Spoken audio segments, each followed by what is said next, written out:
مسند احمد میں ہے، حضرت ام سلمہ رضی اللہ عنہا فرماتی ہیں کہ ایک مرتبہ ابو سلمہ رضی اللہ عنہ نبی پاک صلی اللہ علیہ وسلم کی خدمت سے ہو کر آئے اور فرمانے لگے کہ آج میں نے ایک حدیث سنی ہے جس کی وجہ سے آج میں بہت خوش ہوں۔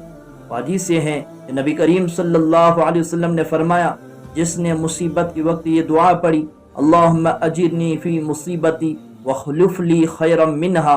اے اللہ مجھے میری مصیبت میں اجر عطا فرما اور مجھے اس سے بہتر بدلہ عطا فرما، تو اللہ تبارک و تعالیٰ اس کو اجر اور بدلہ ضرور عطا فرما دیتے ہیں۔ اور ام سلمہ رضی اللہ عنہ فرماتی ہیں کہ ابو سلمہ کا جب انتقال ہوا تو میں نے انا للہ و انا الیہ راجعون پڑھا، پھر یہ دعا پڑھی، اللہم اجرنی فی مصیبتی واخلف لی خیرا منہا۔ پھر میرے دل میں خیال آیا کہ ابو سلمہ سے بہتر شخص کون ہو سکتا ہے۔ اللہ تبارک و تعالیٰ نے مجھے اس دعا کی پڑھنے کی برکت سے اپنی میاں سے بہتر یعنی ابو سلمہ سے بہتر اپنا رسول عطا فرمایا۔